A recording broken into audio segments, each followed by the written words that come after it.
Welcome back. In this segment, we want to look into errors and how do we actually handle errors properly.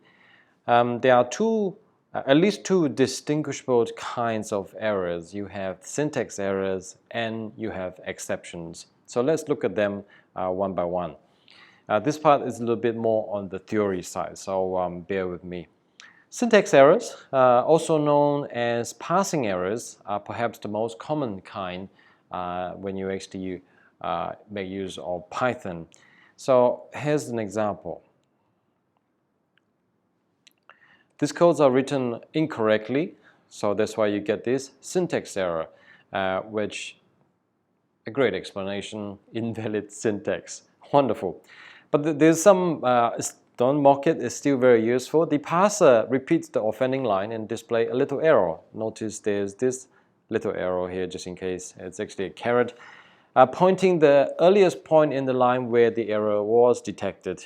The error is caused by or for at least detected at the token preceding the error. So in the example above, the error is detected at the function print since a colon is actually missing before it. File name and line numbers are printed so that you know where to look in case the input came from a script. So that part I really like, it's very handy, it makes it a lot easier for you to actually locate the problem.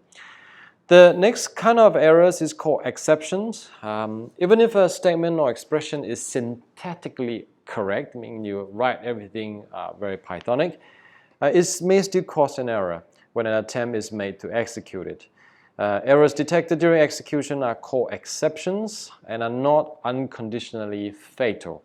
You will soon learn how to handle them in Python programs. Most exceptions are not handled by programs, however, and result in error messages as shown here. So with these we can handle. Okay, if a syntax error we can't really handle, you have to actually go back and rewrite it properly.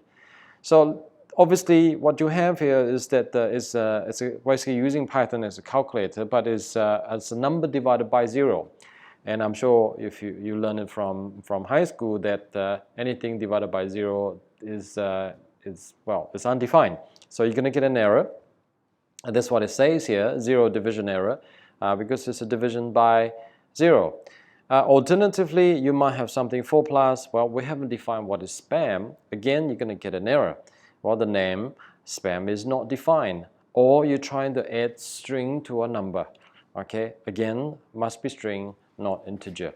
So you get all sorts of problem that's like this. You have 0 division error, you have name error, and then you have type error.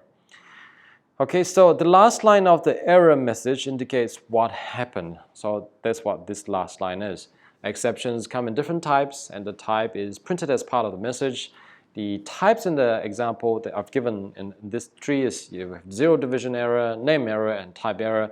That's actually as useful as it, or as informative as it gets. So part of the art of being a good programmer is learning to read it and understand what that means. And quite often you will actually make use of this, right? Copy this and go onto Google and find out, hey, what does that actually mean? All right, that's pretty much it in terms of the theory. When we come back, but we'll learn how to actually handle exceptions.